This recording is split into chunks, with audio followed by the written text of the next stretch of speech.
All right, picked up 3 saws today. 3 Pioneer chainsaws. Got two 1073s here and here, and then I got a P20.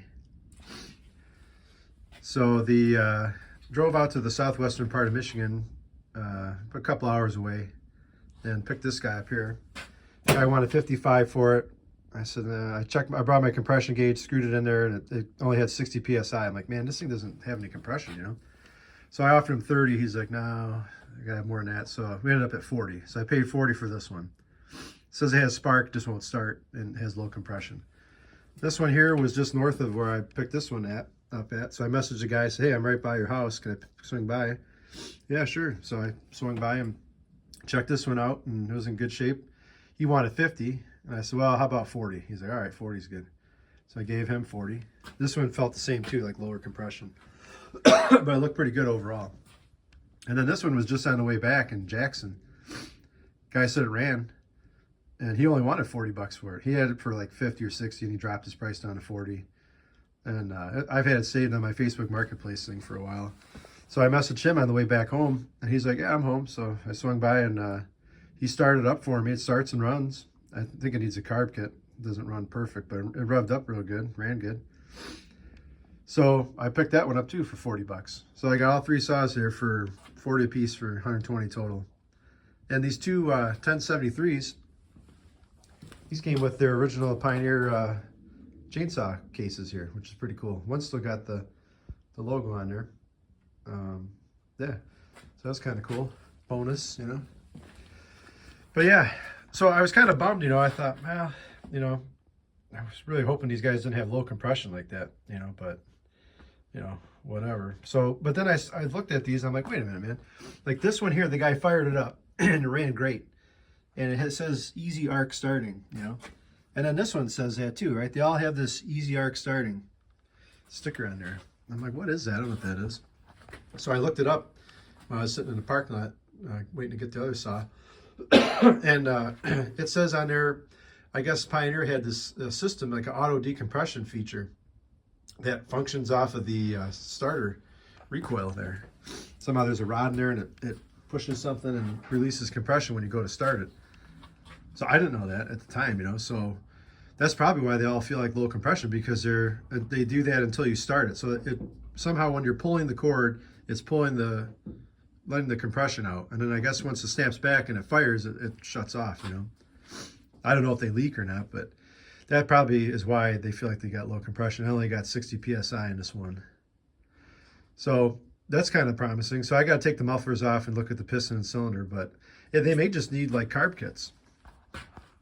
So that'd be kind of cool, because they all, the recoils all work. And look at this top cover, man. Usually these are all beat up or missing or busted, cracked.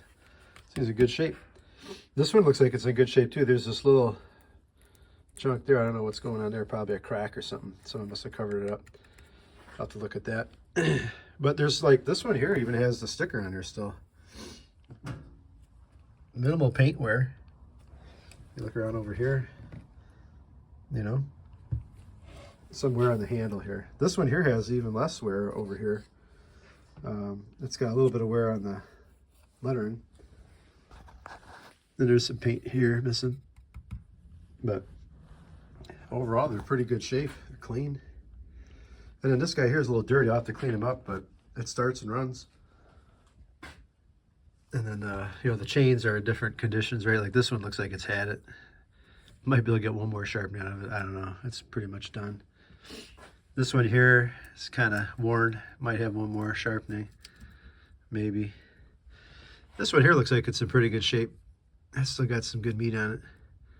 Definitely can sharpen that and use it.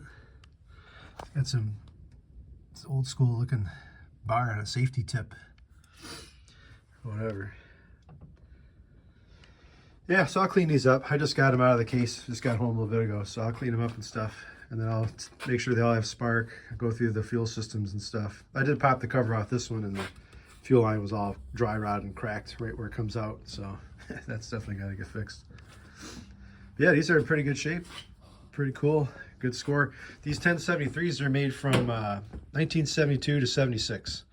And these are a 51 cc saw, I believe. So a pretty good size engine for a little small saw like this. And then this guy is P20. I'm not sure. I think this is like a, I want to say like 38 or 40 cc. I think it's smaller than these guys, but I'm not sure. I gotta look that one up. I wasn't planning on picking that one up.